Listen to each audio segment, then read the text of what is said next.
When I transmigrated here, the story was nearing its end. The female lead, after enduring numerous hardships, became a film queen and finally ended up with the domineering CEO male lead. Meanwhile, the malicious supporting female character failed in her schemes against the female lead, reaped what she sowed, lost her innocence, and even got pregnant. Hello, everyone, welcome to my channel. Subscribe us to read wonderful novels every day. Now the story begins.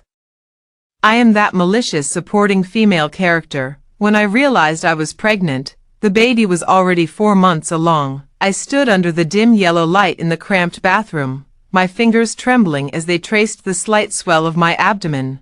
The woman in the mirror looked haggard, with dark circles under her eyes and dry, pale lips. It was my 3rd day in this world after crossing over. In my original world, I was an orphan who never experienced the warmth of a family. Now, not only have I transmigrated into the role of a villainess in a novel, but I've also joyfully acquired a 4-month pregnancy. According to the fragmented memories, the original host, Sun Wan, repeatedly framed her stepsister, the female lead, Su Qing, and ultimately reaped what she sowed. She lost her virginity to a stranger in a trap she designed herself, was exposed by the media, and had her reputation ruined. Ding, the phone suddenly rang with a bank notification message.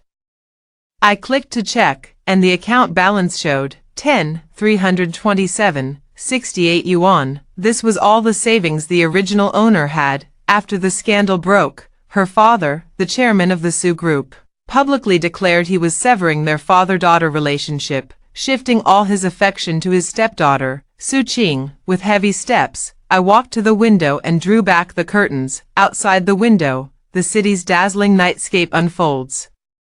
With towering buildings brightly lit and streams of traffic flowing endlessly, this should have been a scene of enviable prosperity, yet at this moment, it only makes me feel suffocated. The cost of living here is exorbitant, and the original owner's body still needs rest and recovery, making it impossible to work. I can't stay here any longer. I've already made up my mind. 3 days later, with simple luggage in tow, I boarded a southbound train. Outside the window, the scenery gradually shifted from concrete and steel to lush green fields.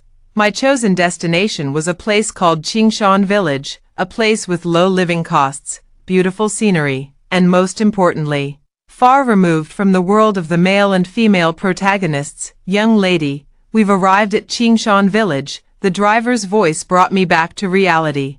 I stepped off the train with my luggage, greeted by air fragrant with the scent of grass and earth. In the distance were rolling green hills, while nearby stood scattered farmhouses, occasionally punctuated by the sound of barking dogs and children's laughter. Following the information I had received earlier, I found the courtyard I was to rent. The landlord, a man in his 60s surnamed Li, had deep wrinkles etched on his face but a kind look in his eyes. This is the place, 500 a month, 1 month's rent as deposit. Old man Li pushed open the peeling wooden door. A bit old, but sturdy, the courtyard was larger than I had imagined, with a lush osmanthus tree at its center and a few worn-out rattan chairs scattered beneath it. The main house consisted of 2 single-story rooms. The walls showed some peeling, but the overall structure was intact. What surprised me most was the abandoned vegetable plot on one side of the yard. Though overgrown with weeds, the soil looked quite fertile. Let's settle here, I immediately decided. Counting out 1,000 yuan from my bag to hand to Old Man Li, after signing a simple contract, Old Man Li pointed to the west before leaving. The Zhang family lives over there. They're good people. You can turn to them if you need anything. Packing up my belongings took me a whole day. At dusk, as I was squatting in the vegetable garden pulling weeds, I suddenly heard a gentlewoman's voice outside the courtyard gate. Miss, are you new here? I looked up to see a woman in her 50s, with a round face and neatly tied back hair, holding a bamboo basket covered with a cloth. Yes, hello, auntie. I quickly stood up, brushing the dirt off my hands. I'm from the Zhang family to the west. You can call me Aunt Zheng, the woman said with a smile as she approached. You look like you're working hard all by yourself, so I brought you some dinner. I was taken aback. Not expecting someone to be so warm-hearted, Aunt Zhang had already lifted the cloth covering the bamboo basket, revealing 2 steaming dishes inside, a bowl of braised pork and a bowl of stir-fried seasonal vegetables, along with a few white steamed buns. Thank you so much. My nose tingled, and I nearly burst into tears. Since crossing over, this was the first time someone had shown me kindness. Aunt Zhang waved her hand. No need for formalities between neighbors. Do you live alone? I instinctively touched my already showing belly and hesitated for a moment. Yes, alone. Aunt Zhang's gaze fell on my abdomen, a flicker of understanding flashing in her eyes, but without any trace of disdain or curiosity. She simply said gently, "Pregnant women need to eat well. If you ever need any help, don't hesitate to ask." At that moment, the tension that had gripped me for days suddenly eased, and tears welled up uncontrollably. Aunt Zhang panicked and quickly put down the basket, gently patting my back like a mother. "It's all right, child, it's all right." I bought some things to decorate the house, and with Aunt Zhang's help, my small courtyard gradually came to life. I used part of the remaining money to buy some basic necessities and vegetable seeds. Uncle Zhang helped me fix the leaky roof and the creaking front door. Under Aunt Zhang's guidance, I learned to distinguish various vegetable seeds and understood what to plant in each season, though I often ended up with muddy hands and an aching back. Watching the once barren vegetable patch gradually become neat and tender green sprouts emerge from the soil filled me with an unprecedented sense of accomplishment. One evening, as I was setting up supports for the tomato seedlings, I suddenly felt a slight movement in my belly, like a small fish gently flicking its tail. I froze in place, my hand involuntarily touching my abdomen. "What's wrong?" Aunt Zhang was picking beans nearby when she noticed my unusual behavior. "He seems to have moved." My voice trembled. Aunt Zhang smiled. "That's the baby kicking, saying hello to you." At that moment, a strange feeling welled up in my heart. This tiny life, connected to me by blood, would become my true family in this unfamiliar world. I secretly resolved that no matter how difficult it might be, I would give the child a warm home. The days flowed by quietly like a stream. The air in Qingshan village was crisp, carrying the fragrance of earth and vegetation, and my complexion improved day by day. In the early morning, I sat on the rattan chair beneath the osmanthus tree, with sunlight filtering through the leaves and dappling the embroidery frame. The original owner's hands were fair and slender, with distinct knuckles and nails glowing a healthy pink, resembling fine mutton fat jade in the morning light. I gently stroked the back of my hand, feeling a fleeting sense of wonder at fate's whimsy. Both the original owner and I were named Sun Wan, looked exactly alike, yet our life paths were entirely different.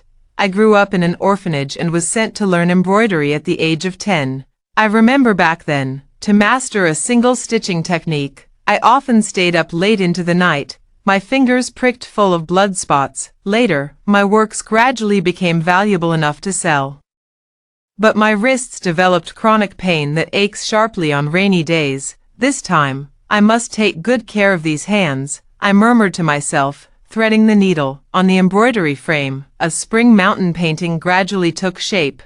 Among the verdant mountain ranges, a few peach blossoms dotted the scenery, with a yellow oriole perched on a branch, so lifelike it seemed real. This is a new style I designed by combining traditional Sioux embroidery with modern aesthetics, featuring fine and even stitches with natural color transitions. Wan. Embroidering again, Aunt Zhang pushed open the courtyard gate with a vegetable basket in hand, walking over with a warm smile. "Since finding out about my pregnancy and that I'm on my own, she's been taking care of me like a daughter." "Yeah, I want to embroider a few more pieces to sell online," I said with a smile. Looking up, Aunt Zhang leaned in for a closer look and exclaimed, "This bird looks as if it's alive. With skills like yours, you could definitely fetch a high price in the city." I shook my head. "The competition online is fierce. I'm just starting out, so each piece only sells for 200 or 300. As I spoke, I rubbed the back of my stiff neck. My 7-month pregnant belly was getting heavier, and sitting for too long made my back ache unbearably. "Oh dear, stop embroidering already," Aunt Zhang quickly pressed down on my hand. You're about to give birth, you need more rest. I've made you some chicken soup, drink it while it's hot. The aroma of chicken soup wafted from the thermal container. From childhood till now, it was the first time someone had specially made soup for me. In the blink of an eye, the day of delivery arrived. The delivery room in the county hospital was simple yet clean. The labor pains came suddenly and intensely. I clutched the sheets tightly, my back drenched in cold sweat, in my dazed state. I seemed to see the original owner standing by the bed, dressed in an elegant gown with flawless makeup, yet her eyes were as hollow as an empty shell. I'll live well in your place, I whispered in my heart. A relieved smile flickered at the corners of her lips as her figure gradually dissolved into the glaring lights of the delivery room. Wah! A loud cry pierced the night sky. The nurse placed the red-faced little bundle against my chest. It's a healthy boy. 6 pounds and 8 ounces. With trembling fingers, I touched his wrinkled little face. He suddenly stopped crying and grasped my hand, as if giving me immense strength in that intangible moment.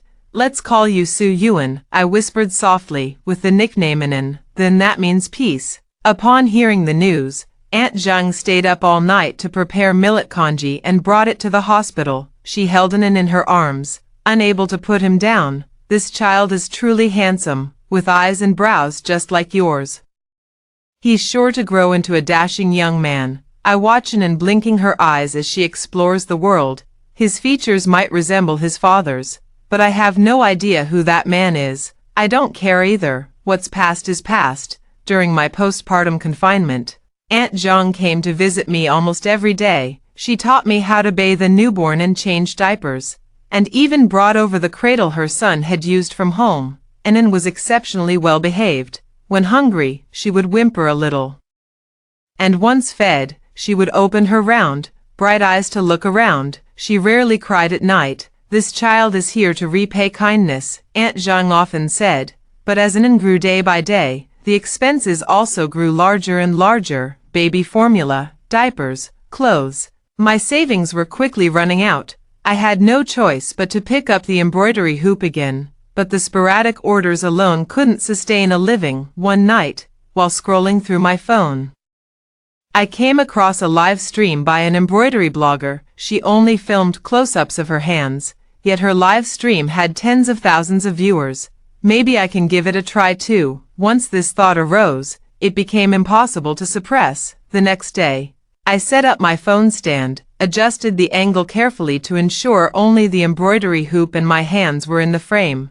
During my first live stream, I was so nervous that my palms were sweating, and my stitches were noticeably messier than usual.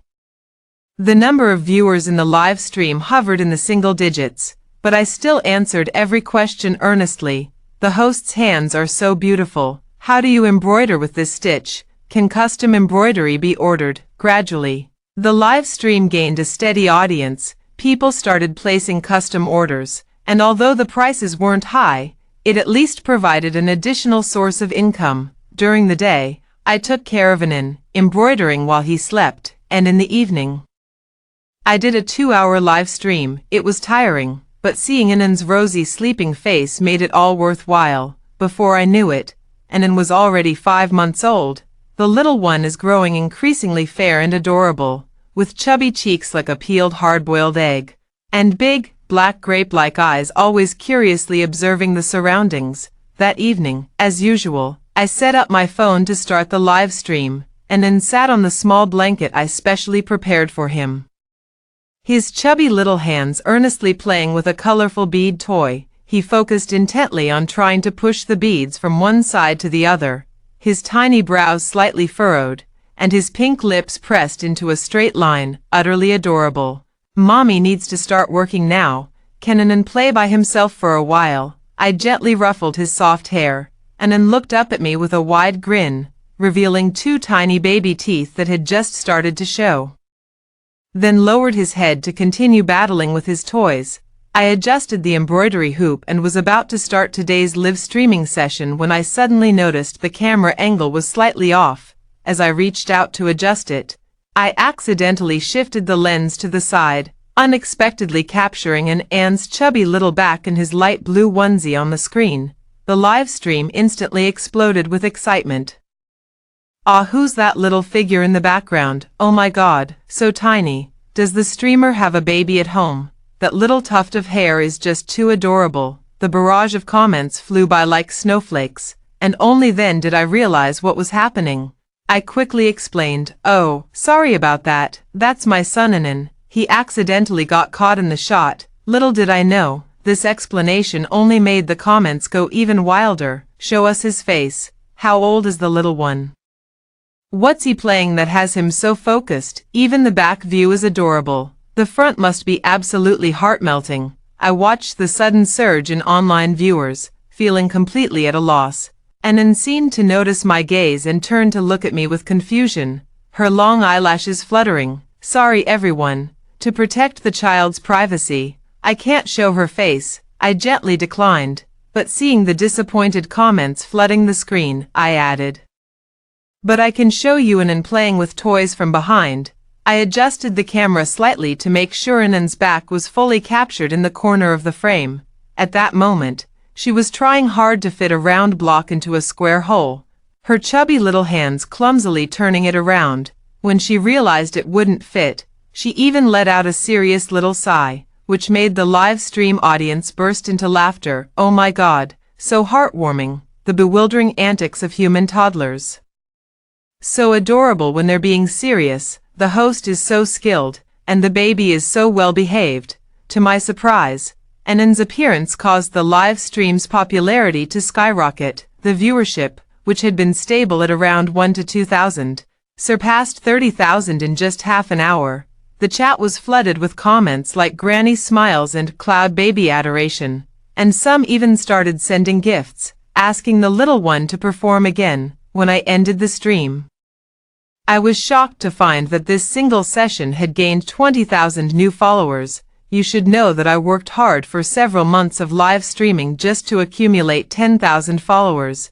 Yet, just by showing his back, Anan brought double the growth. After ending the live stream, I picked up Anan, who was still engrossed in studying his toy, and kissed his soft little cheeks over and over. "My little lucky star." I nuzzled his tiny nose and couldn't help but exclaim, "How are you so adorable?" Anan was a bit stunned by my sudden affection but soon started giggling, her tiny hands grabbing at my hair while making awoo sounds, as if responding to my praise. That night, after putting Anan to sleep, I lay in bed scrolling through the comments in the live stream. Besides compliments about how adorable Anan was, many people also asked if they could order custom embroidery pieces with mother-child themes. My heart pounded with excitement. This could be the opportunity that changes our lives as mother and child. At the same time, I began thinking about how to cleverly incorporate Anan's adorable elements into my embroidery works without revealing his face. In the following days, I experimented with adding some childlike elements to traditional embroidery, chubby little handprints, round animal shapes, and endearing baby silhouettes. These new creations became hugely popular in the live streams, with a noticeable increase in orders. What surprised me even more was that a brand wanted to collaborate with me on a series of parent-child embroidery products, with an advance payment of 20,000 yuan. This would cover living expenses for Anan and me for over half a year. On the day of signing the contract, I carried Anan and spun around the courtyard several times, as excited as a child. "Anan, we're going to live a good life." I lifted him high, and he happily waved his little hands, the sunlight casting a golden glow around us. Aunt Zhang hurried over upon hearing the news and repeatedly congratulated us upon learning the good news. "I always said Anan is a little lucky star, ever since he came. Life for you too has been getting better and better." Yes, I looked down at the little life in my arms who depended on and trusted me unconditionally, my heart filled with gratitude. He is not only my child but also the sunshine that brightens my new life. In the days that followed, I carefully shared glimpses of Anan's daily life from behind on the internet. He squatted by the vegetable garden in his bare onesie, watching ants move. His chubby little hands clutched crayons as he doodled on paper. When he wobbled while learning to walk, He looked like a clumsy little penguin. These snippets unexpectedly gained popularity, and the number of fans grew like a snowball. The cloud parenting fans gave it a nickname, Backview Killer. Every live stream was filled with comments begging for more backview kills. Embroidery orders and collaboration invitations kept pouring in, and for the first time, my savings surpassed 6 figures. I began consciously filtering orders.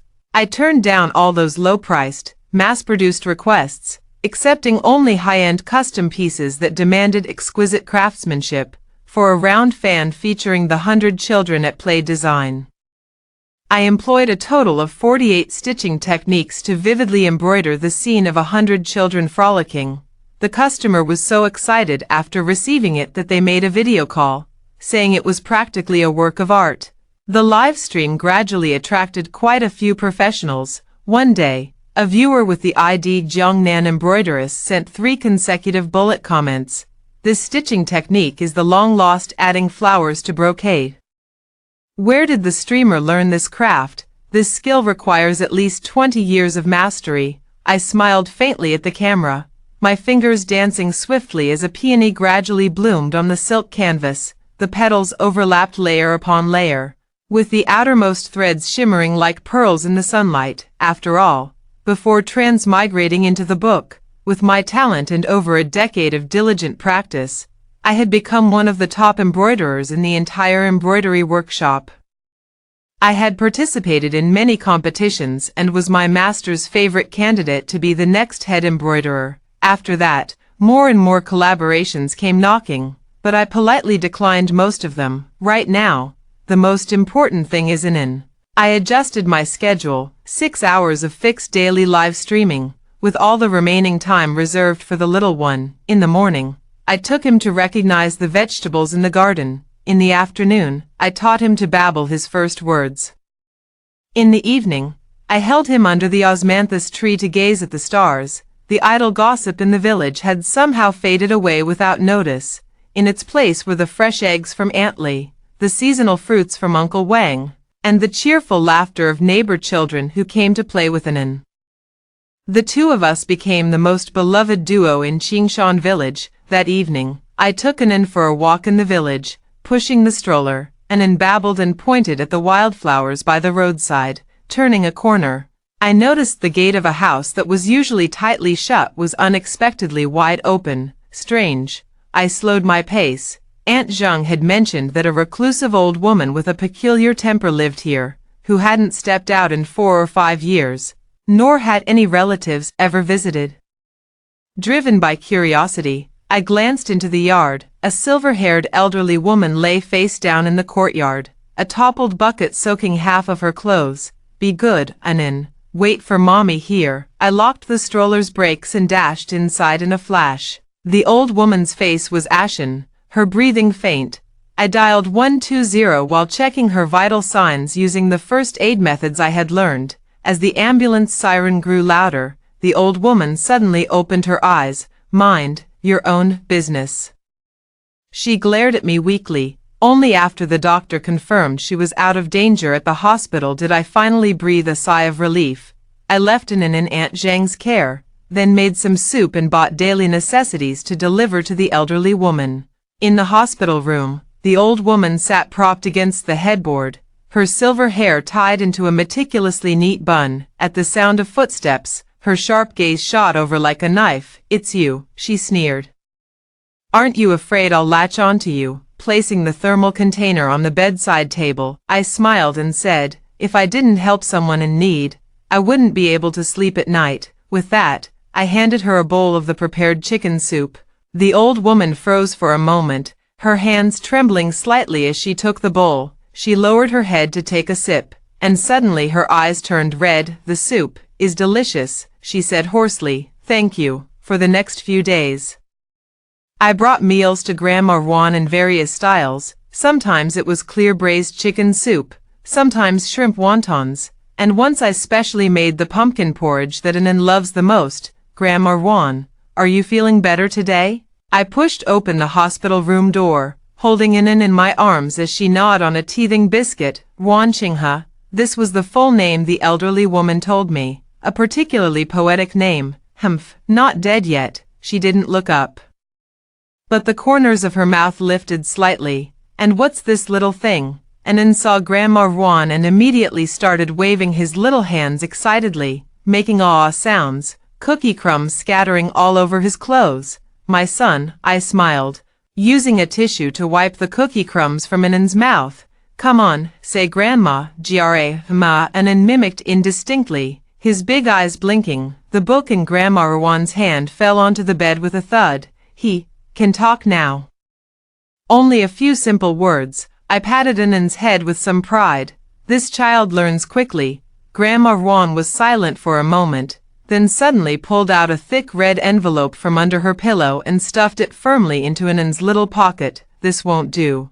I quickly stopped her. Grandma Juan, please don't. It's for the child, not for you. She glared at me, then softened her tone. You've worked hard these past few days. Only then did I notice the exquisite embroidery on the inner cuffs of Grandma Juan's hospital gown. Clearly expensive at first glance. Grandma Juan, where are your family members? Why haven't they come to visit you? I asked casually while changing Anan's diaper. The air in the ward suddenly froze. Grandma Juan's expression turned cold, dead. She spat out the two words stiffly. My hand paused as I realized I had asked a question I shouldn't have. I'm sorry, it's nothing. Grandma Juan waved her hand, her gaze settling on the delicate embroidered flower on Anan's clothes. Did you embroider this, Just something I did for fun when I had free time, I replied casually. Grandma Juan suddenly reached out to touch the flower.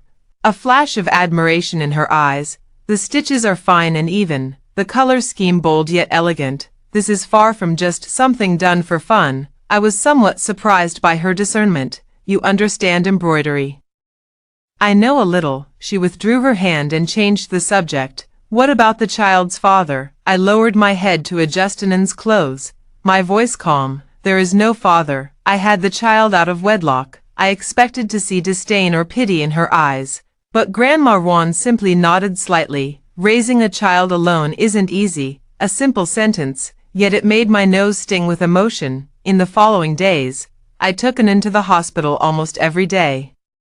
Grandma Juan complained that we were annoying, but every time she saw Anan, the wrinkles at the corners of her eyes would soften. The most amazing thing was that Anan, who had always been shy around strangers, took an unusual liking to Grandma Juan. He would clumsily climb onto the old woman's sickbed, touch her face with his saliva-covered little hands, or stuff his favorite teething biscuits into her mouth. It's so gross.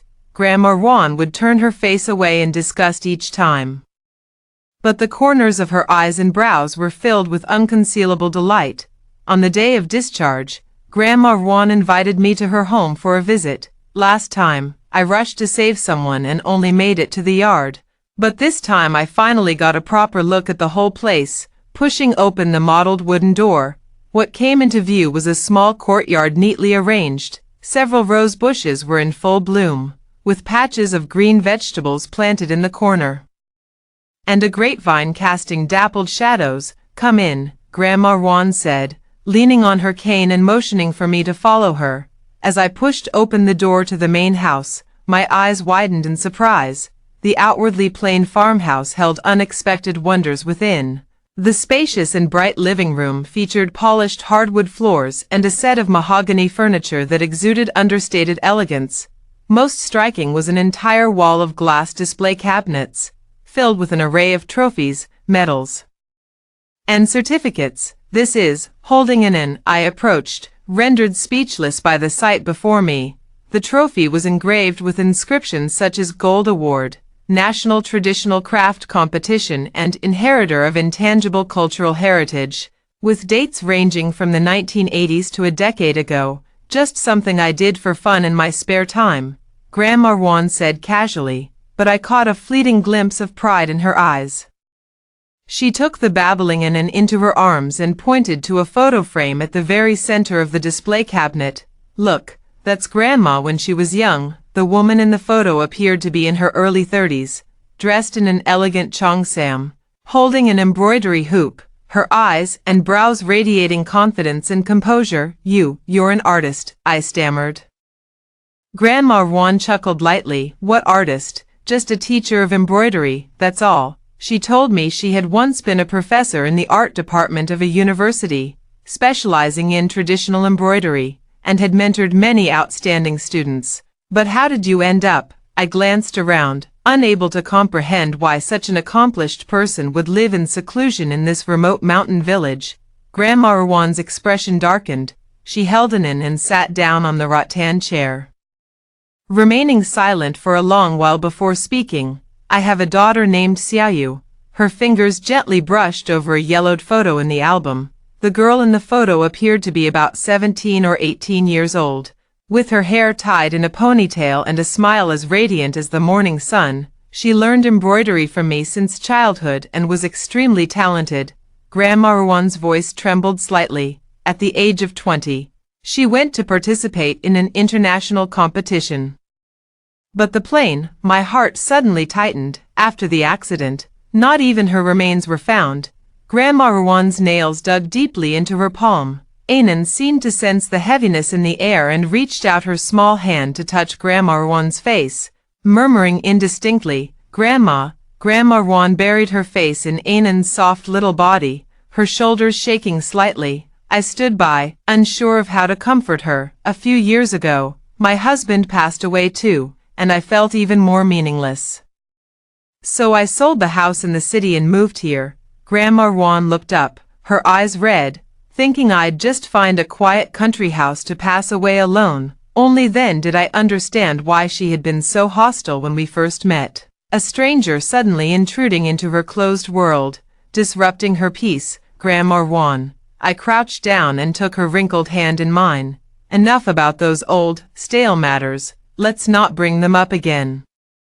Grandma Juan waved her hand and suddenly changed the subject. Who taught you that embroidery skill of yours? I briefly recounted my experience, naturally omitting the part about transmigrating into a book. After listening, Grandma Juan nodded thoughtfully. The technique follows the orthodox Sioux embroidery style, but the composition and color palette have a modern touch, quite rare. She stood up and walked into the inner room, returning moments later with an exquisite sandalwood box. Here. This is for you. Inside the box was a set of pure silver embroidery needles, their ends adorned with tiny pearls that shimmered softly in the sunlight. This is too precious. I quickly declined. At my place, they'd just gather dust, Grandma Juan insisted, firmly tucking the box into my bag. Consider it a thank you for taking care of me all this time. She paused, then added, also, bring it in to me every Wednesday afternoon from now on. I'll teach you a few lost needle techniques. I froze for a moment, then felt my eyes grow hot. This meant she was going to take me as her disciple. Grandma Juan, none of that sniveling. She frowned in disapproval, yet reached out to wipe the tears from the corner of my eye. Remember, Wednesday afternoon. Come on time, be late even once, and don't bother coming back. And so, I became Grandma Juan's last disciple. Every Wednesday afternoon, I would take Anan to her house for study sessions. Grandma Juan was extremely strict in her teaching. Even a single crooked stitch had to be undone and redone. Embroidery is like being a person. Every stitch must be worthy of your conscience, she always said. Under her guidance, my skills improved by leaps and bounds. Those nearly lost embroidery techniques, adding flowers to brocade, hidden fragrance floating, golden dragons coiling, each one regained its brilliance in my hands. The audience in the live stream grew larger, and orders were scheduled 6 months in advance. Once, I embroidered a piece titled Pine and Crane, symbolizing longevity, using the thousands of strands technique taught by Grandma Juan. The crane's feathers could display different hues under the light. This artwork was purchased by a collector for a high price of 100,000 yuan. You've made it. Grandma Juan rarely praised me when she found out. That night, I announced in the live stream that I would be taking a temporary break from broadcasting. Why? No way. Watching Nuanuan's embroidery is my most relaxing time every day. Did someone bully you? The barrage was filled with wails, I explained with a smile. I need to prepare for the National Traditional Crafts Competition and focus on creating my entry. This is Grandma Rawan's suggestion. With your skill level, winning a gold medal shouldn't be a problem, she said. Her eyes sparkling with a long-lost brilliance. Let those old folks see that traditional embroidery isn't dead yet. The competition theme I chose is rebirth. On the design sketch, a phoenix rises from the flames. With each feather rendered using different stitching techniques, I innovatively incorporated gold threads and red coral beads into the flame section, making it shimmer under the light as the angle changes. The creative process was exceptionally arduous. I often worked until dawn. My eyes sore to the point of tears, and Anne seemed to understand that her mother was busy, behaving unusually well. He would quietly sit at my feet playing with building blocks, or lie on Grandma Rawan's lap listening to her tell stories. 3 months later, new life was finally completed. As the last stitch was made, Grandma Rawan stared at the piece for a long time, her eyes suddenly reddening. See how you once embroidered a phoenix too, she said softly, not as good as yours. The day I submitted my work for the competition, a heavy rain poured down in Qingshan village. Grandma Rawan stood under the eaves, gazing at the torrential rain and murmuring to herself, "A phoenix rises from the ashes and thrives in water. What a good omen." The competition results wouldn't be announced for another 2 months. I resumed my live streams but cut back on taking orders, dedicating more time to honing my skills. Grandma Rawan's health fluctuated, so I visited her almost every day with Anne. Sometimes we would study the lost needle techniques recorded in ancient texts together, and other times we would simply sit quietly drinking tea, watching Anne chase butterflies in the yard. One ordinary afternoon, as I was helping Grandma Rawan sort through her collection of vintage embroidery pieces, my phone suddenly rang. It was an unknown number. "May I speak to Ms. Sun Wan?" The voice on the other end was serious. "This is the organizing committee of the National Traditional Crafts Competition." My heart leaped into my throat. "Your work Rebirth has won the grand prize in the competition. The organizing committee would like to invite you to attend the awards ceremony next Saturday." After hanging up the phone, my entire body was trembling. Grandma Rawan guessed everything from my expression and patted my shoulder. "Go, show Xiaoyu just how outstanding her junior sister is." The awards ceremony was held at the Provincial Art Gallery. I wore the pale San Chong Sam gifted to me by Grandma Rawan, pinned up my long hair, and sat nervously in the audience. When the host announced the grand prize winner, I practically floated onto the stage. This piece perfectly blends traditional techniques with modern aesthetics, with every stitch and thread brimming with vitality. The jury chair's speech moved me to tears. The flashes of cameras rose and fell in the audience, and in my days, I seemed to see Grandma Rawan's proud smile. After receiving the award, I had just stepped off the stage when a middle-aged man in a crisp suit stopped me. "Hello, Ms. Su. I'm Zhou Ming from the Tianshu Group." He handed over his business card. "We're very interested in your work and would like to discuss potential collaboration." Tianshu Group, isn't that? I suppressed the shock in my heart. Tianshu Group was the cultural industry company the male lead belonged to. Is the plotline coming for me again? Sorry, I don't have any intention to collaborate for now.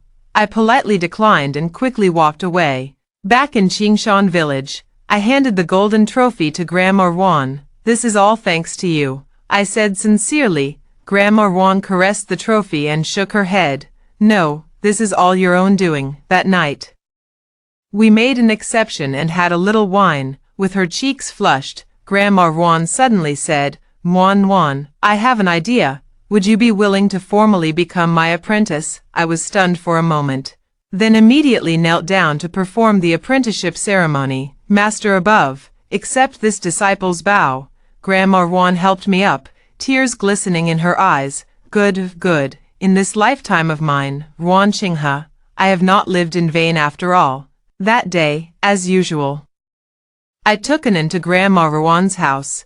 Just as we reached the courtyard gate, we heard the sound of a fierce argument inside, accompanied by the sharp shattering of porcelain hitting the ground. "Rawan Qinghe, how much longer are you going to be this stubborn?" A robust male voice roared angrily. The inheritors of Shioi are dwindling by the day. Are you really going to stand by and watch it vanish? Damn old man. My affairs are none of your business. Grandma Ruan's voice was sharper than usual. Get out, don't bother me. My heart skipped a beat, and I quickly hurried into the courtyard with Anin in my arms. I saw a well-dressed elderly man, his face flushed with anger, clutching a blue and white porcelain teacup in his hand as if he were about to hurl it to the ground at any moment. Grandma Ruan stood on the steps, hands on her hips, her gaze as sharp as a knife. Master, I called softly. Both of them turned their heads at the same time, the moment the old man saw Anin in my arms. His pupils constricted sharply, and the teacup in his hand fell to the ground with a clatter, shattering into pieces. This is, his voice trembled slightly, his gaze fixed intently on Anin's face. Your child. I instinctively held Anin tighter and nodded. The old man staggered back half a step as if struck by lightning, murmuring, so alike, little one. How old are you? He asked in a kindly voice. Anin blinked her big eyes and answered in a sweet, childish voice. 2 years old. How adorable. The old man beamed with joy, pulling out an exquisite pocket watch from his pocket and handing it to Anin. Here, Grandpa has a little gift for you. Anin took it curiously, clumsily fiddling with the watch cover with her tiny hands, and giggled happily. So shiny. Grandma Ruan snorted coldly. Shou Xiaoquan, if you're so fond of children, go persuade your unmarried youngest son to get married and have one of his own. Don't go coveting my precious grandson here. Old Mr. Zhou, having been struck on a sore spot, immediately stood up in anger. Ruan Qinghe, you, what about me? Grandma Ruan sneered. Get out of here. Don't be an eyesore. Old Mr. Zhou was so furious his beard trembled. Finally, he flung his sleeve violently. Fine, I'll go, but let me tell you, I've rented a house in this village, and I'll be coming every day from now on. Let's see who outlasts who. With that, he turned and strode away. Only when his figure completely disappeared did I finally relax, turning to look at Granny Ruan. Master, who was that? Granny Ruan sighed and pulled me to sit down in the courtyard. His name is Zhou Xiaoquan, an old family friend of mine. You could say we grew up together as childhood sweethearts. Later, he went into business and started a company, which has now grown quite large. I nodded. He mentioned something about inheritance just now. Humph. That old fool has too much time on his hands. Granny Ruan scoffed. Now that his company is big, he's suddenly nostalgic for traditional crafts, insisting on dragging me out of retirement for some intangible cultural heritage inheritance project. At my age, I don't have the energy for such nonsense. She paused, suddenly looking at me with a serious expression. But Nuanyuan, I think you can. I was taken aback. Me, yes. Grandma Ruan patted my hand. Your talent is no worse than mine was back then, and you're also innovative. If you could collaborate with old Zhou, you might really be able to bring embroidery back to life. I looked down at Anin, who was engrossed in playing with the pocket watch given by old Mr. Zhou, his little face full of curiosity. But Anin is still young. I'm afraid. Afraid of what? Grandma Ruan cut me off. Old Zhou may be stubborn, but he's not a bad person. Trust your master. Your future is boundless. When Grandpa Zhou heard I was Grandma Ruan's last disciple, his eyes widened as he looked me up and down like I was some rare treasure. Old Ruan, is this your new apprentice? He circled around me and Anin, then suddenly slapped his thigh. I knew your outfit looked familiar. Aren't you that girl who does embroidery live streams online? I nodded in surprise. Wow, I'm actually your biggest fan. Grandpa Zhou exclaimed excitedly like a child, pulling out his phone and swiping a few times. Look. I watch your live stream replays every day. On the screen was clearly the interface of my live streaming room, with the ID still Jiangnan Embroideress. I remembered this ID. It often interacted with me. I just never expected it to be Grandpa Zhou.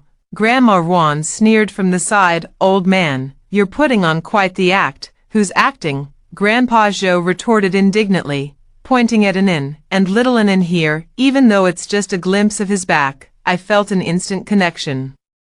I adored him at first sight, and now that I see him in person, I love him even more. Hearing his name, Anan looked up and grinned at Grandpa Joe, revealing a few tiny white teeth. Grandpa Joe's heart melted instantly. He crouched down to play with Anan. "Call me Grandpa, won't you?" "Grandpa will buy you candy, Grandpa," Anan called out crisply, making Grandpa Joe's beard twitch with delight. "Good child." He scooped Anan up in his arms, then turned to me with a serious expression. "Xiao Su, on behalf of the Tianshu Group, I formally invite you to join our Intangible Cultural Heritage Preservation Project. The compensation will be excellent." Tianshu Group. My heart tightened. "Grandpa Joe, are you with the Tianshu Group?" "Oh, I'm the chairman. But I've mostly handed things over to my youngest son now," he replied casually, his attention entirely focused on playing with Anan. "Come on, call me Grandpa one more time." My fingers unconsciously tightened around the hem of my clothes.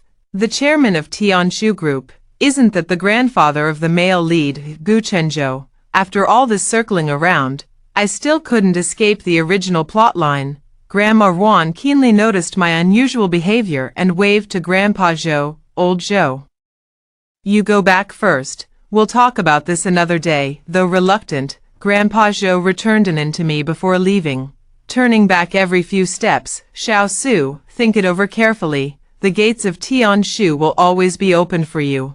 After Grandpa Zhou had gone some distance, Grandma Ruan took me to sit in the courtyard. "Wan, do you know old Zhou?" I shook my head, hesitated for a moment, then decided to be honest. "Master, actually, I have a somewhat troubled past." Under the osmanthus tree, I recounted the original host's story to Grandma Ruan in detail. Truth be told, the original host wasn't truly malicious. Many of her actions stemmed from feeling her territory was being invaded by the female lead and her mother, having lost her mother at a young age and neglected by her father. The original host instinctively shielded herself or resorted to extreme behaviors. Even the act of drugging was done under deception, and in the end, she drank the juice herself, proving that deep down, she never truly wanted to harm others. So you see, if I join the Celestial Book Group, I might run into some old acquaintances from the past. I forced a bitter smile and gently touched Anan's little face. "I don't want Anan to get caught up in all that mess." Grandma Ruan listened quietly, then suddenly asked, Wan, do you hate your father?" I was taken aback for a moment, carefully sifting through the original host's memories. I'd be lying if I said I didn't, but it's more like heartbreak, since he was my only family. "Do you hate your stepmother and stepsister then?" I shook my head. "Actually, when I think about it carefully, they haven't done anything unforgivable. It's me, being too sensitive, always feeling like they stole Dad's love." Grandma Ruan nodded, her gaze kind. "Child, the fact that you can think this way shows you've grown up. To err is human, isn't it? What matters is the ability to correct one's mistakes." She gently held my hand. "Running away won't solve the problem. Now that you have Anan, you should live with dignity and integrity. As long as your heart is at peace, you'll have nothing to fear wherever you go." I lowered my head to look at Anan in my arms. The little one had fallen asleep at some point, her long eyelashes casting two shadows on her face, her small mouth slightly pouted, like an angel. "Yes, for Anan's sake, I should face these things bravely too." "Master, I understand." I raised my head, my gaze firm. "I will accept Grandpa Zhou's invitation." Grandma Ruan smiled with relief. "That's more like it. Remember, no matter what happens, your master will always be your support." Back home, I sent a message to Grandpa Zhou, expressing my willingness to discuss the collaboration in detail. Putting down my phone, I gently placed Anan in his little bed and tucked him in. Moonlight streamed through the gaps in the curtains, casting a soft silver glow on Anan's little face. I leaned down and planted a kiss on his forehead. "Sweetheart, Mommy will protect you." Early the next morning, Grandpa Zhou arrived excitedly at the door, bringing along a pile of toys and snacks. "These are all for Anan," he beamed, his smile so wide his eyes nearly disappeared. "Xiao Su, take a look at this contract. If there's anything you're not satisfied with, just say so."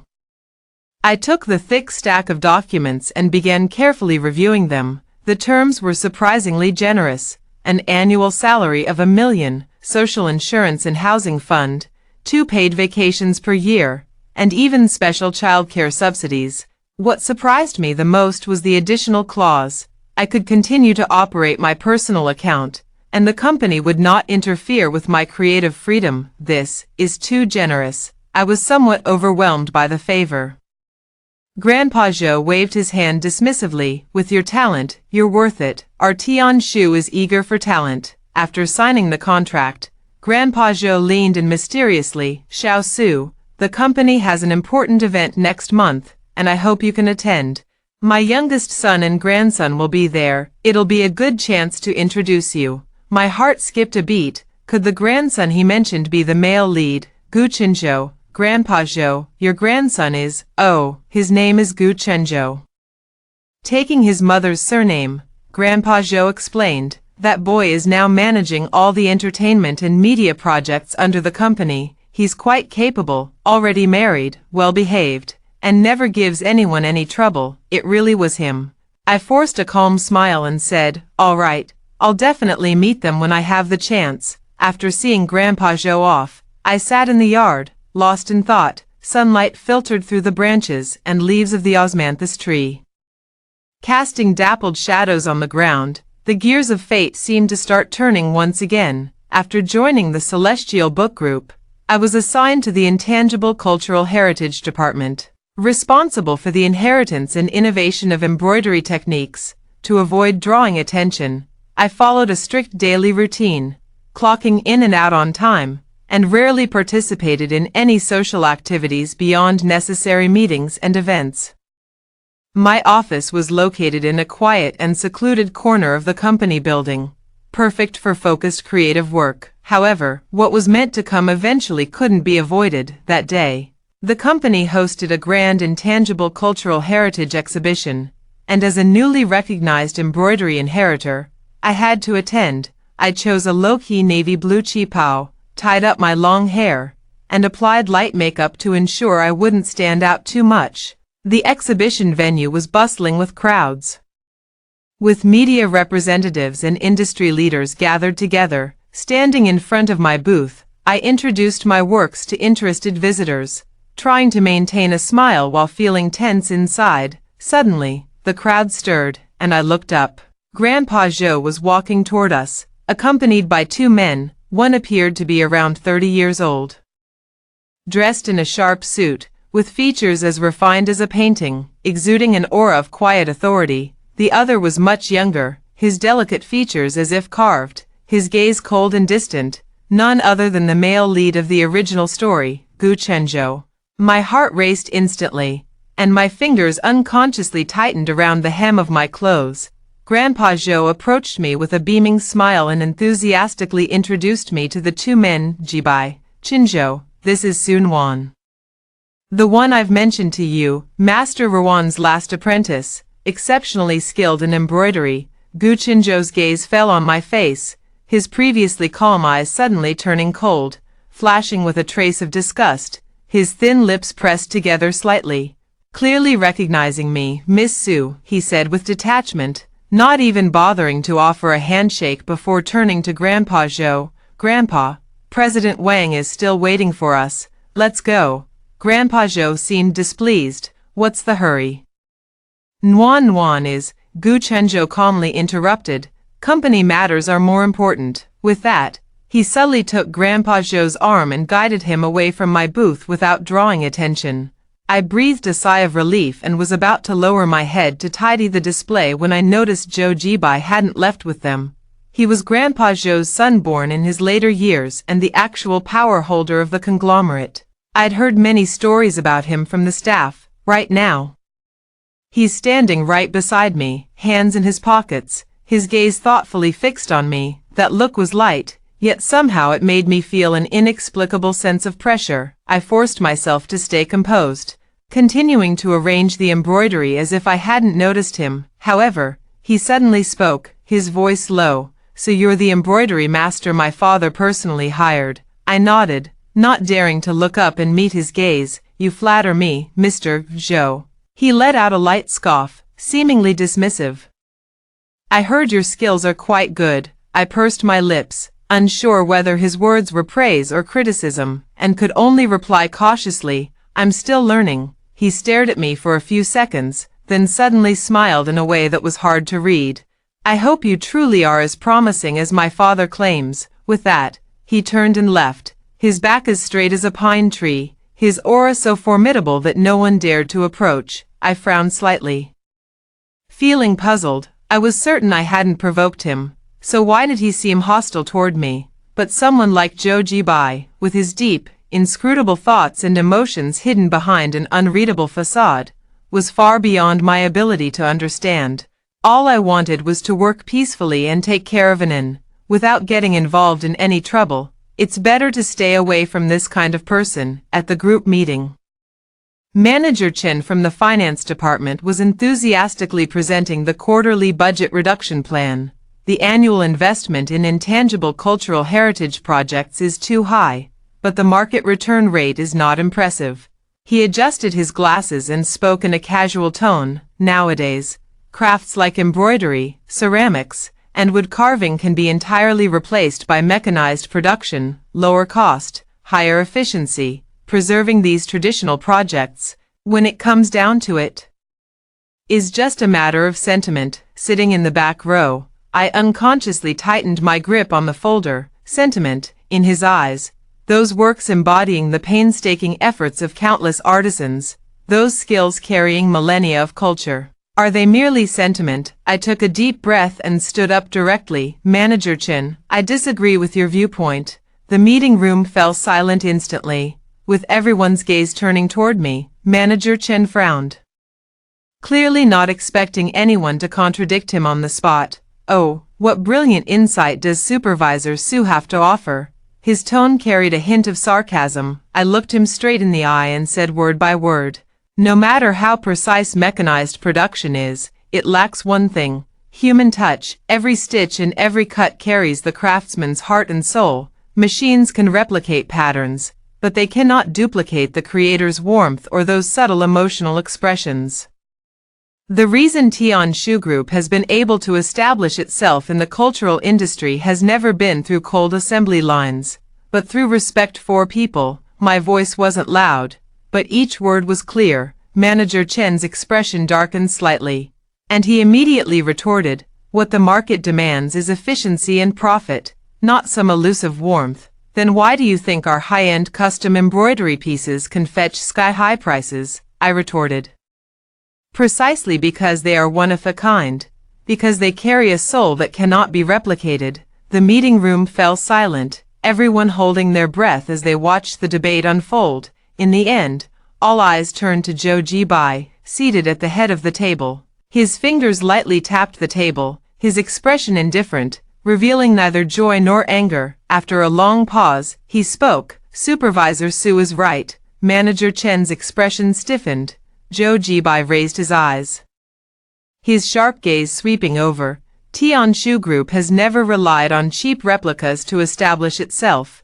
The inheritance of intangible cultural heritage is our foundation, not some disposable sentiment that can be casually discarded. Manager Chen, if all you can see are cold numbers, perhaps you'd be better off working at a machinery factory. Manager Chen's face turned alternately pale and flushed, before he finally lowered his head. Yes, President Joe. My tense nerves finally relaxed, and I glanced at Joe Jibai with gratitude. His gaze swept indifferently across my face without a word. As soon as I returned to my office after the meeting, the internal phone rang. Manager Su, President Joe wants to see you in his office.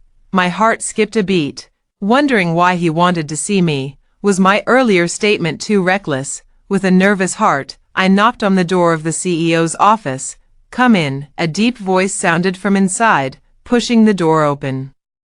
I saw Zhou Jibai seated behind a spacious desk, flipping through a document in his hand. Mr. Zhou, you wanted to see me. I stood at the doorway and asked cautiously. He looked up and gestured for me to sit down. You spoke very well in the meeting just now. I was taken aback, not expecting him to praise me directly. Thank you, President Zhou. He closed the file and looked straight at me. However, debate alone isn't enough. since you believe intangible cultural heritage has value. How do you plan to make it truly recognized by the market? I took a deep breath and answered earnestly. I want to create a promotion plan for intangible cultural heritage plus modern life, for example, integrating traditional embroidery into haute couture, home design, or even combining it with tech products to help young people appreciate its charm. At the same time, we can set up offline workshops to invite the public to try it themselves, letting them understand the challenges faced by artisans. The more I spoke, the more engaged I became, even pulling out my phone to show him the data from my live streaming channel. You see, many people are actually interested in traditional culture, they just lack opportunities to engage with it. Joe Jibai listened quietly, his gaze resting on my phone screen before slowly returning to my face. After a long pause, the corners of his lips lifted slightly, revealing a faint smile. Interesting. I froze. This was the first time he had shown such obvious appreciation toward me. You will personally oversee this project. His slender fingers tapped lightly on the desk. Report directly to me. My heart skipped a beat. Report directly to him. This meant I was bypassing several layers of management. President Joe, this, what? No confidence. He raised an eyebrow. I immediately shook my head. No, I have confidence, he nodded, his gaze profound. Then prove it to me. In the days that followed, I gradually became so busy I barely had time to catch my breath, planning, designing, and promoting the intangible cultural heritage projects. Each required my personal involvement, often, Anand was still asleep when I left in the morning and already asleep again by the time I returned at night. Joe Jibai turned out to be an unexpectedly reliable partner, on the surface. He appears to be a cold and shrewd businessman, but whenever the topic of protecting and preserving traditional culture comes up, a rare spark of passion always flickers in his eyes. This proposal won't work. In the meeting room, he pushed the plan back to me, his slender finger tapping on a specific figure. The budget is too high, and the return cycle is too long. Just as I was about to explain, he suddenly changed the subject. But the direction is right. For traditional craftsmanship to survive, it can't rely solely on nostalgia. With that, he picked up a pen and quickly wrote down a series of numbers on the paper. Go to the finance department and tell them I approved it. Also, you'll accompany me to the International Cultural Exchange next month. I looked up in surprise, meeting his deep gaze. Thank you, President Joe, I said softly. He gave a slight nod, and as he stood to leave, his sleeve brushed against my notebook, carrying a faint scent of sandalwood. As the project progressed, my interactions with Joe Jibai became increasingly frequent. Every time I report on work, he can pinpoint the issues with precision. When facing difficulties, he quietly helps me clear the obstacles. Under his sustainable management, the group's lifespan has been extended indefinitely. Because I was too busy, the time I spent with Anand became less and less, so I decided to apply for a small office to bring my child to work. Grandpa Joe, upon hearing that I wanted to bring my child to work, immediately arranged a private office with a rest area for me without hesitation, and even had children's desks, chairs, and toy shelves specially set up. Little Anand coming to the company means this old man finally has a playmate, Grandpa Joe said cheerfully. On the first day bringing Anand to work, I was so nervous my palms were sweating. I was afraid the little one wouldn't adjust well or might disturb my colleagues. But Anand turned out to be surprisingly well behaved. He sat quietly at the small table, drawing, occasionally looking up at me. Seeing that I was busy, he lowered his head and continued doodling. During the lunch break, Grandpa Joe came over excitedly, bringing a large box of building blocks. Anand, how about building a castle with Grandpa? The old man and the little one sat on the carpet, playing happily. Their laughter passed through the glass door.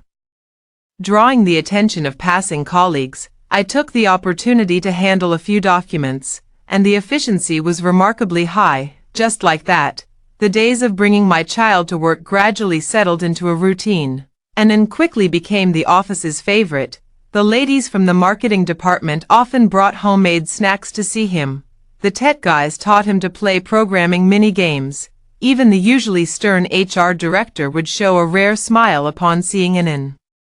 To avoid disturbing other colleagues, I established strict rules. She could only move around in the office and her designated rest area, not run out freely, and certainly not interrupt others' work. That afternoon, I was rushing to complete an urgent proposal, fully focused on the computer screen. "Mom, I need to use the bathroom," Anin tugged at my sleeve. "Okay, Mom will take you," I said without looking up. "Just 5 more minutes." Almost done. 5 minutes later, I saved the file and looked up, but Anin was nowhere in sight. "Anin," I called out, but there was no response. My heart sank, and I quickly stood up to search for him. The lounge, the restroom, the children's area, everywhere he might have gone was empty. "Have you seen Anin?" I anxiously asked every colleague I encountered, only to receive shakes of the head in response.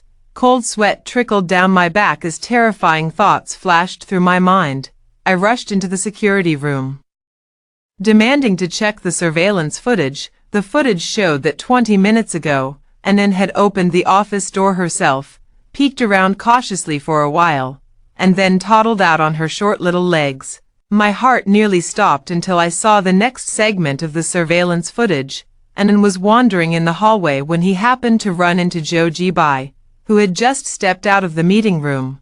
Joe Jibai rarely came to this floor. Usually, I was the one who went to his office to report on work. He hadn't met Anin before, so there shouldn't have been any reason for their paths to cross. But the tall man crouched down, seemingly asking Anin something, and then carried him away. I was puzzled. Why would President Joe take Anin away? Following the surveillance prompt, I headed straight to the 32nd floor CEO's office. The door was slightly ajar, and from inside came Anin's giggling and Joe Jibai's deep voice. "This isn't the right way to assemble it. You need to turn it the other way." I gently pushed the door open, and the scene before me left me frozen in place. The usually meticulous President Joe now had his suit jacket casually draped over the chair back, his shirt sleeves rolled up to his elbows, sitting on the carpet with Anin building blocks together. The sharp lines of his profile had softened considerably, even carrying a rare hint of a smile. Anin, completely free from her usual restraint, had flushed cheeks and was excitedly pointing at the blueprint while chattering away. Sunlight streamed through the floor-to-ceiling windows, casting an almost unbelievably heartwarming scene around them. "Anin," I couldn't help but call out. Both of them looked up simultaneously. Anin cheered and rushed over. "Mommy, Uncle Joe is teaching me how to build a big castle." Joe Jibai stood up. A fleeting shadow of darkness crossed his face when he saw me, but he quickly regained his usual aloof demeanor. Only the colorful Lego pieces still clinging to his shirt seemed slightly out of place. "Is this your child?" he asked, his voice devoid of emotion. I held Anin's hand. "Yes." "How old is he?" 2.5 years old.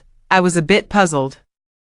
Joe Jibai never usually inquired about employees' personal matters. "Where's the child's father?" I pursed my lips, not wanting to invite too much gossip, and simply replied, "He's gone." His eyes flickered slightly, but he didn't press further. Instead, he bent down to pick up the scattered building blocks from the floor, his movements surprisingly gentle. Anin seemed to like him a lot. Even as I carried her away, she kept looking back at him with reluctant longing. In the days that followed, Joe Jibai's visits to our office noticeably increased. Sometimes he'd bring imported fruits, other times educational toys. He seemed particularly fond of Anin, often staying for half a day at a time. I didn't understand why he acted this way, but I tried not to let it affect me and focused on my own work. That afternoon, I was organizing embroidery threads when the office door suddenly swung open. Grandpa Joe walked in excitedly, only to see Joe Jibai holding Anin. "Jibai, you've met Anin too." Grandpa Joe happily approached, beaming. "I've been wanting you to see this child." I was stunned for a long time when I first saw him. As he spoke, Grandpa Joe took out his phone, opened the photo album, and pointed to a picture. "Look, this is Jibai at 3 years old. Doesn't he look just like Anin?" My gaze fell upon the yellowed photograph, and my breath caught in my throat. The little boy in the photo was wearing a sailor collar shirt, with chubby cheeks and large, grape-like dark eyes. Even the slight upward curve of his lips was identical to Anand's. If not for the dated feel of the photo and the fact that Anand had never worn such clothes, I would have sworn it was Anand himself. This really does look like him, I said, my voice trembling slightly. Right, Grandpa Joe said proudly. The first time I saw Anand, I thought she looked familiar. Isn't she just like Jibai when he was little? He then gave Joe Jibai a meaningful look. Since you like Anand so much, why not get married and have a child of your own? Wouldn't that be better? Joe Jibai remained silent, only lifting Anand higher, making the little one giggle with delight. Sunlight streamed through the window, casting a warm glow on them. The two faces, one big, one small, were pressed close together, sharing the same eyes, the same contours. Even the slight downward curve at the corners when they smiled was identical. My heart suddenly raced as a terrifying thought surfaced in my mind. That night's banquet, since Gu Chenzhou attended, could Zhou Jibai also have been there? Could he be the man from back then? Memories came flooding back, before transmigrating into the book.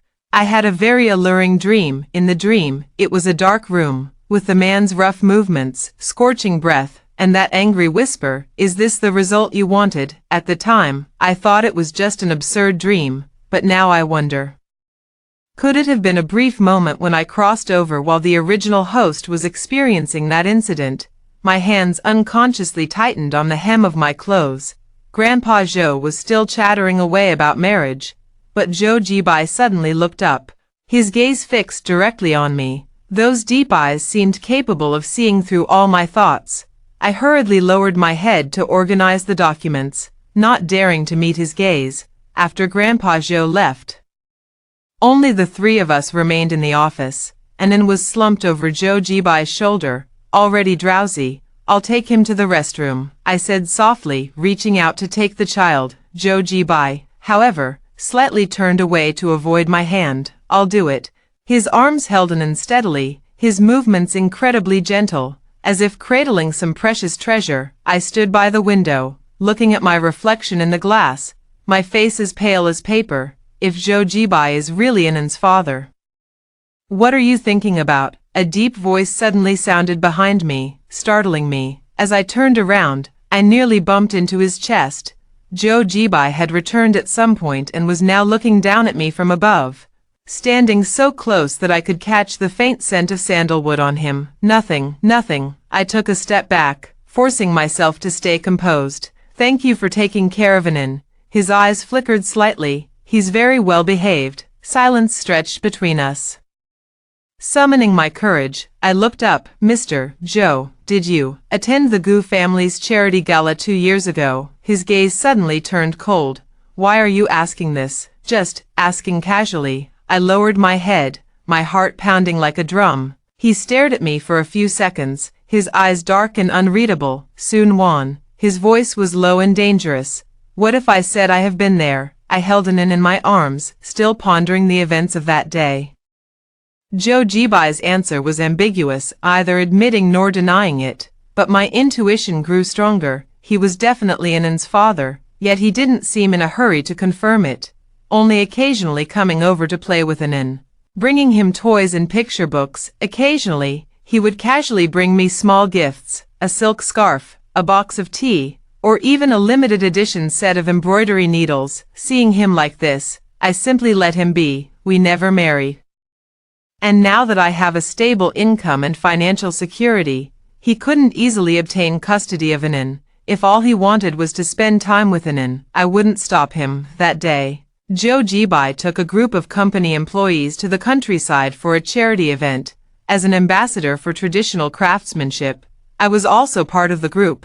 We arrived at a primary school in a remote mountain village. In the shabby classroom, the children gathered around us with curiosity, their eyes sparkling with a thirst for knowledge. "Teacher, how is this flower embroidered?" a little girl with pigtails asked me timidly. I crouched down and took out the embroidery hoop and needlework I always carried with me. "Come, let me teach you." The little girl had slender fingers and learned exceptionally fast. In just half an hour, she could already embroider a decent-looking little flower. "Teacher, I want to be an embroiderer when I grow up." She looked up with her small face, her eyes brimming with longing. My heart softened, and I taught her a few more simple stitches. Before I knew it, it was already late in the evening. By the time I packed up and left the classroom, the campus was completely empty, and the other staff had already left by bus. Only a black SUV was parked not far away, its window rolled down to reveal Joe Jibai's sharply defined profile. "Get in," he said curtly. I had just fastened my seatbelt when the sky suddenly lit up with lightning and thunder, and raindrops as big as beans pounded against the windshield. The rain came so suddenly, I muttered under my breath. Joe Jibai turned on the wipers, frowning slightly. "The mountain road won't be easy to navigate."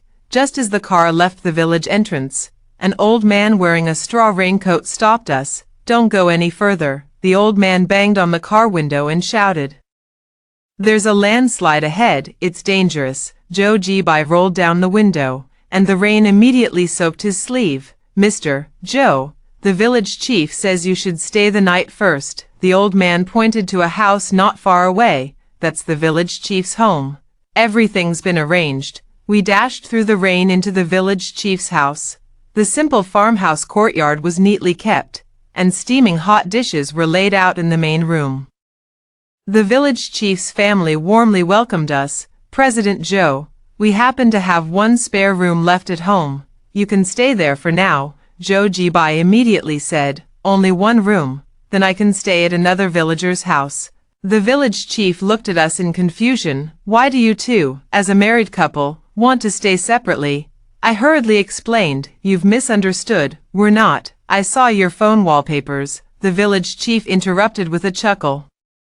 "It's a very cute little baby, and the baby looks just like your husband. Isn't it yours?" I froze, instinctively turning to look at Joe Jibai. He was pulling out his phone to check messages, and on the screen was clearly Anand's photo, the little one wearing a bear onesie, beaming at the camera with a radiant smile. My heart skipped a beat. So he had also set Anand as his wallpaper. Joe Jibai put away his phone and thanked the village chief politely. "Then I'll trouble you."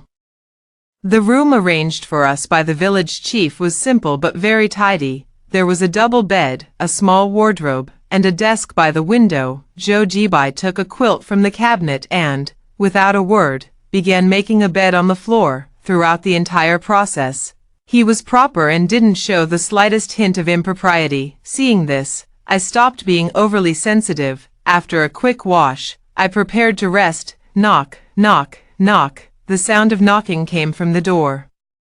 The village chief's wife came in carrying a stack of clothes. "I noticed your clothes are all wet. These are my son's old clothes. If you don't mind, you can make do with them for the night." I gratefully accepted them, though the clothes were a bit old. They were washed clean and carried the scent of sunlight. When Joe Jibai came out of the bathroom after changing, I almost didn't recognize him. He stood by the window in a simple white t-shirt, tall and long-legged, drying his hair.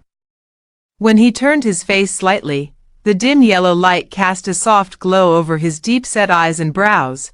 Those usually sharp phoenix eyes were now half-lowered, their thick lashes casting shadows beneath them, softening the usual sharpness. He looked like a senior from a university campus, completely devoid of the decisive, commanding presence he had in the business world. "What's wrong?" He noticed my gaze. "Nothing." I averted my gaze. "It's just the first time I've seen you dressed so casually." He chuckled softly, walking over to the futon and sitting down. "No need to be so formal in private. Just call me by my name." At this moment, Joe Jibai felt both unfamiliar and familiar. Lying in bed, listening to his steady breathing, my thoughts were in turmoil. The rain showed no sign of stopping, with bean-sized droplets pounding on the roof tiles, creating a continuous crackling sound.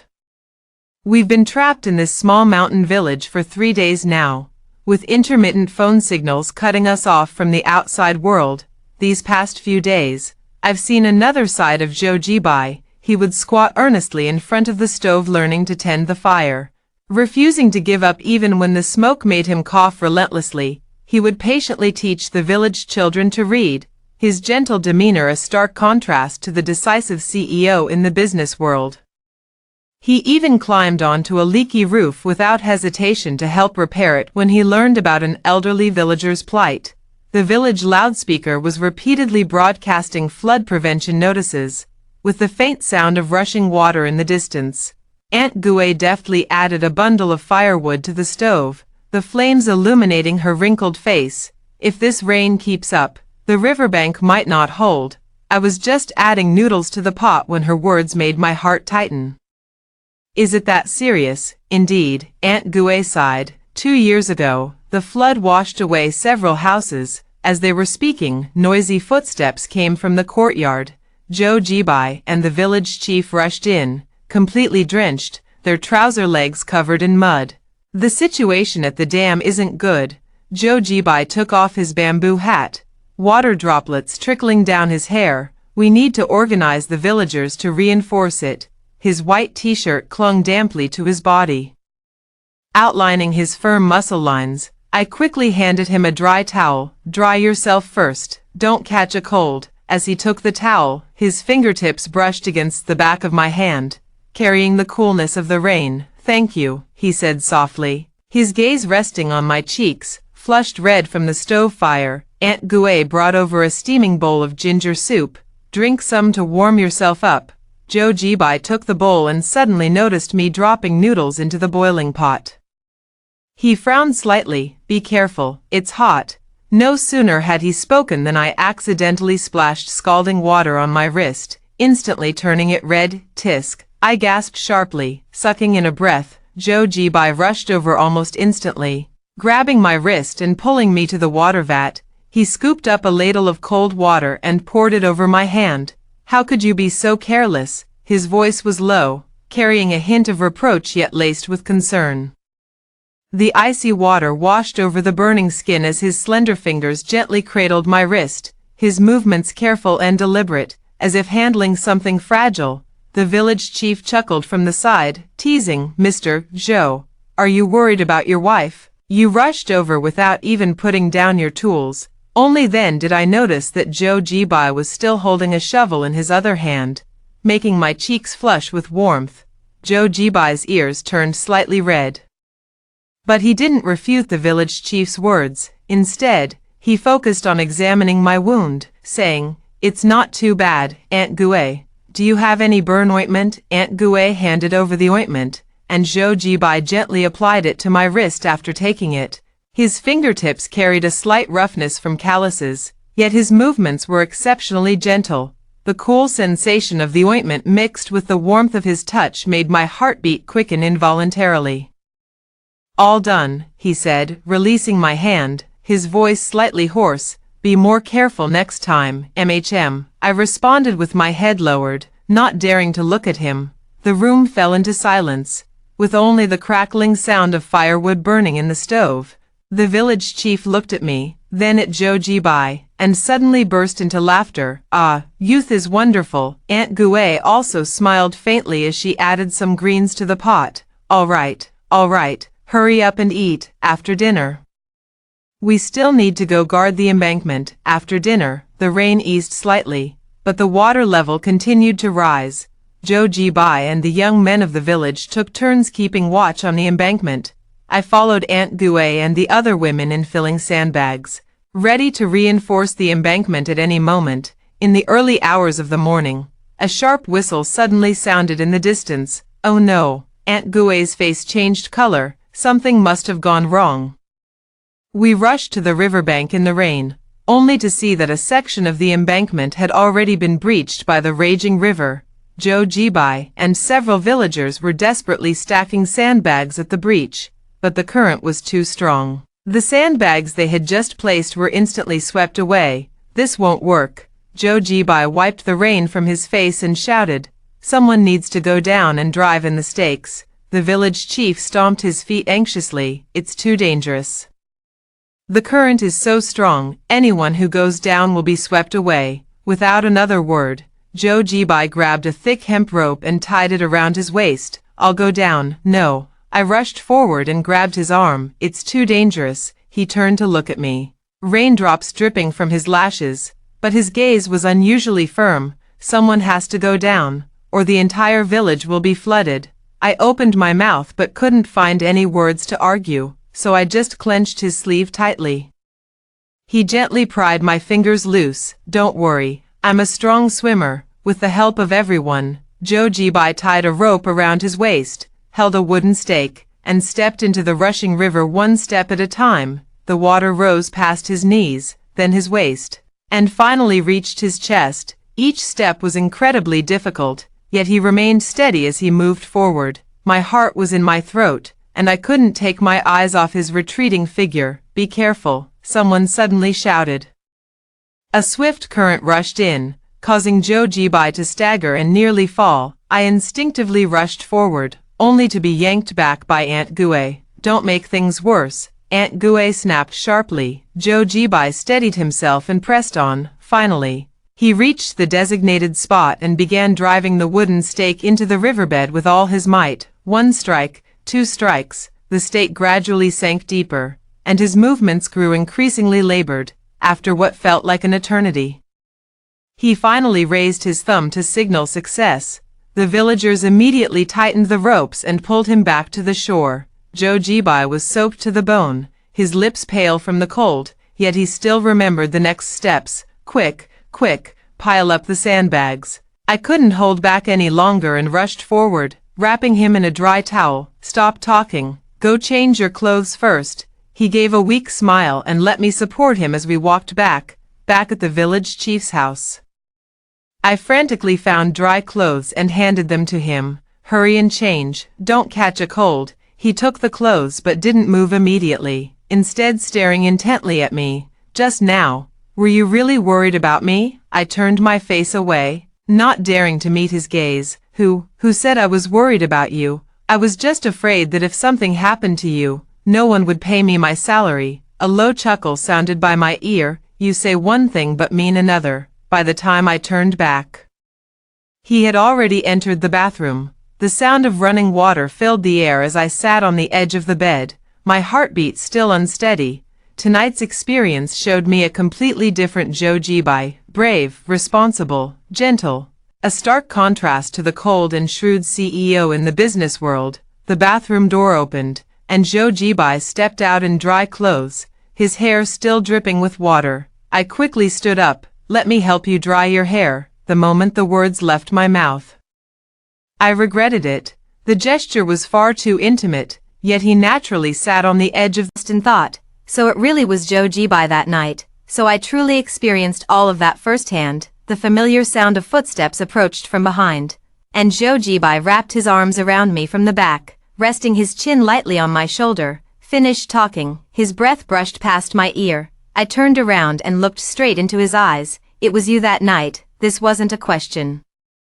Joe Jibai's body visibly stiffened for a moment before he tightened his arms around me, burying his face in the crook of my neck and murmuring in a muffled voice, I'm sorry. I thought you didn't want to remember that night, and I was rather rough at the time. His voice was full of guilt. I was afraid you'd mind. I cupped his face in my hands. Didn't you say something like, is this the outcome you wanted? Joe Jibai nodded, a flash of pain crossing his eyes. I thought you'd drugged me on purpose to get close, so when we met again at the company later, he let out a bitter laugh. I was such an asshole. I see. No wonder he was initially so hostile toward me. No wonder he always looked at me with such complicated emotions. I held him tightly, burying my face in his chest. I'm glad it's you. Joe Jibai shuddered, then hugged me back even more fiercely. His heartbeat echoed through his chest, fast and heavy. Mwan. His voice was slightly choked with emotion. Thank you for giving me this chance to make up for my mistakes, to let me accompany Anna as she grows up. Encouraged by Joe Jibai, I finally decided to go home and take a look. As the car slowly drove through the gates of the Su family villa, my palms were already damp with a thin layer of sweat. Joe Jibai gently held my slightly trembling hand and gave it a reassuring squeeze. Don't be afraid, I'm here with you. Pushing open that familiar yet unfamiliar door, the conversation in the living room came to an abrupt halt. My father, Su Yencheng, was sitting on the sofa, a cup of tea in his hand.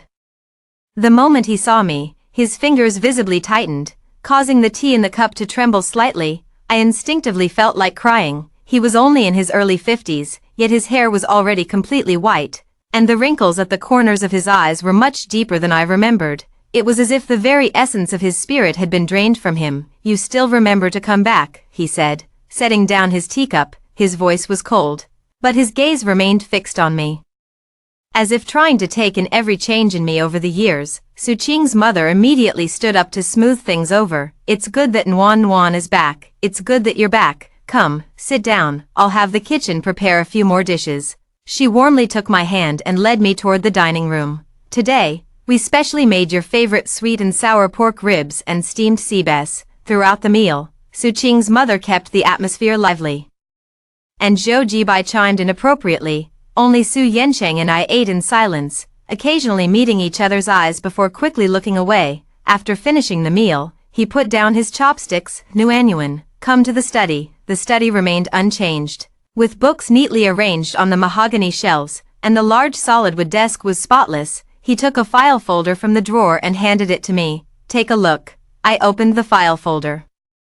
Inside was a share transfer agreement, 25% of the Su Group's shares. I looked up in shock, to think he originally only held 40% of the shares himself.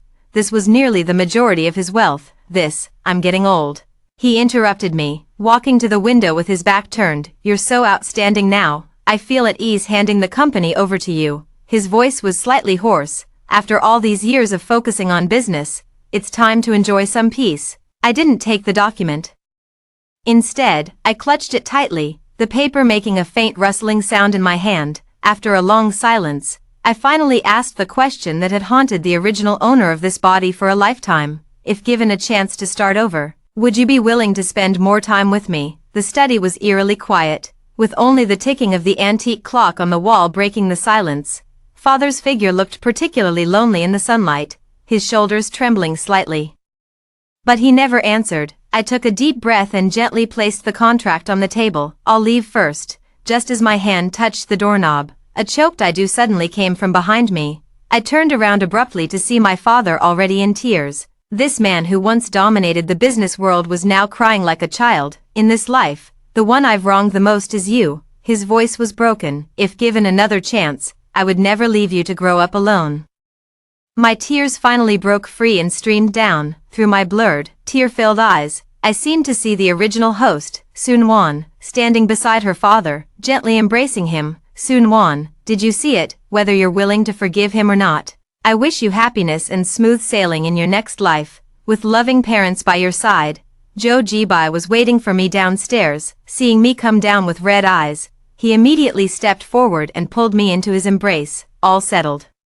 he asked softly. I nodded and looked up at Su Yancheng standing at the stairway. He was watching us, his eyes filled with relief and blessings. "I'll bring in to visit you in a few days." I mustered the courage to say, but I still couldn't bring myself to call him Dad. I couldn't forgive him on behalf of the original owner. Su Yancheng's eyes instantly lit up, and he nodded repeatedly. Good, good. I'll have someone tidy up the children's room." On the way back, I leaned against the car window, watching the city lights turn on one by one. Zhou Jibai held the steering wheel with one hand and tightly grasped mine with the other. "Nuan Nuan, let's get married," he suddenly said. I turned to look at him. His profile appeared especially gentle under the glow of the streetlights. "Okay," I replied softly. He paused for a moment, then broke into a smile, so straightforward. I had a whole proposal speech prepared. I smiled too. Save those words for an to hear later. Under the night sky, our car headed home. There is an inn waiting for us, the warm glow of lights, and the future we weave together. And this time, neither of us will be alone anymore. End of main text. Su Yuan side story. My name is Su Yuan, and my nickname is Inan. I'm 5.5 years old and a mature and steady little boy. At least, that's how Mom praises me. But Dad, that would be Mr. Zhou Jibai, who always tries to poke my face with his stubble, clearly doesn't think so. Today, Dad mysteriously called me into his study, saying he wanted to teach me an essential skill for a real man. I rubbed my hands together excitedly, thinking he was going to teach me how to operate an excavator or shoot lasers like Ultraman. But then, he pulled out an embroidery needle. "Me," Dad said with a serious expression. "Anan.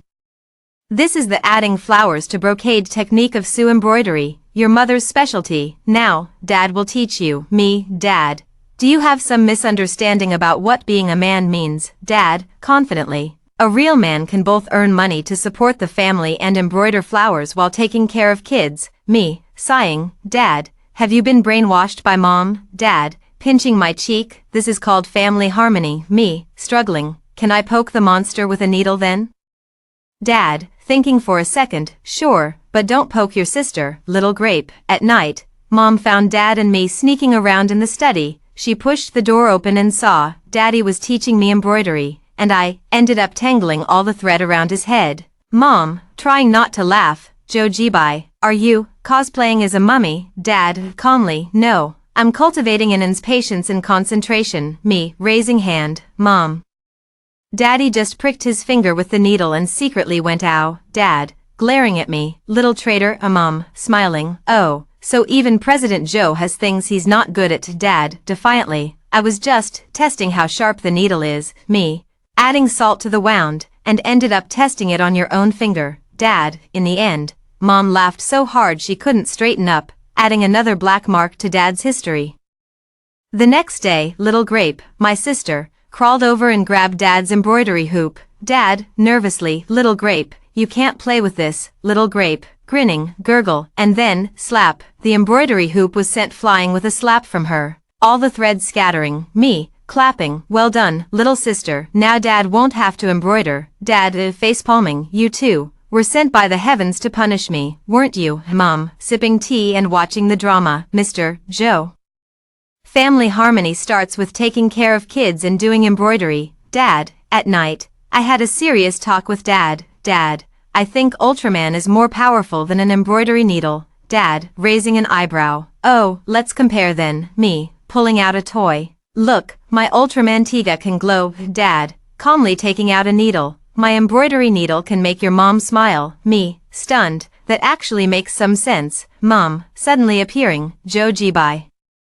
Are you tricking our son again? Dad, innocent, I'm teaching him the philosophy of life. Me, concluding, so, Ultraman fights monsters, and embroidery needles appease Mom. Dad, thumbs up, smart. Mom, face-palming, you too, hopeless, Anan's little insight. Dad's embroidery needle equals Ultraman's ray, both can make Mom laugh. My little sister is a master at wrecking the house, but Dad doesn't dare scold her. A real man must know how to earn money, embroider, take care of kids, and also know how to pamper his wife.